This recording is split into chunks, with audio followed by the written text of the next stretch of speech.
ഏവർക്കും SD കമ്മ്യൂണിക്കേഷൻസിലേക്ക് സ്വാഗതം. ഞാനിപ്പോൾ നിൽക്കുന്നത് തിരുവനന്തപുരത്ത് അടുത്തുള്ള ഭീമാപള്ളി എന്ന സ്ഥലത്തെ ഒരു മോസ്കിന് മുന്നിലാണ്. ഈ മോസ്കിന് ഈ ഭീമാപള്ളി എന്ന പേരുണ്ടായതിന് പിന്നിലൊരു കഥയുണ്ട്. അന്ത്യപ്രവാചകനായ നബിയുടെ വംശപരമ്പരയിൽപ്പെട്ട മതപ്രബോധകയായ ഭീമാ ബീവി എന്ന പരമപവിത്രയായ അനിതയുടെയും അവരുടെ മകൻ ഷെയ്ഖ് സയ്യദ് മാഹിൻ അബൂബക്കറിൻ്റെയും പവിത്രമായ ഖബർസ്ഥാനം ഈ ദേവാലയത്തിനുള്ളിലാണ് കുടിയിരിക്കുന്നത്. ഇവിടെ എന്നാൽ കഴിയുന്ന ഒരു നേർച്ച ഞാൻ നടത്തി. അതിൻ്റെ വീഡിയോ ഞാൻ ഇതിൽ കാണിക്കുന്നില്ല. ഇതാണ് ഇവിടുത്തെ പ്രധാന ആഘോഷം എന്ന് പറയുന്നത് ഉറുസ് അല്ലെങ്കിൽ ചന്ദനക്കുടം. ഇതാണ് ഭീമാപള്ളി മോസ്ക്. ഇവിടെ മറ്റൊരു ദിവ്യനായ സന്യാസി വര്യൻ്റെ കൂടെ ഖബറുണ്ട്. കല്ലടി ബാബ എന്നാണ് അദ്ദേഹത്തിൻ്റെ പേര്.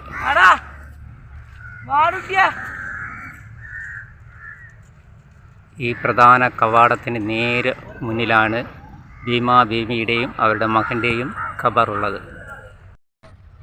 അകത്ത് ക്യാമറ അനുവദനീയമല്ല എന്ന് പറഞ്ഞതുകൊണ്ടാണ് ഞാനിത് പുറത്തു നിന്ന് ഷൂട്ട് ചെയ്യുന്നത്. ഇടതുവശത്ത് കാണുന്നതാണ് കല്ലടി ബാബയുടെ ഖബർസ്ഥാനം. ആ ദേവാലയത്തിനുള്ളിൽ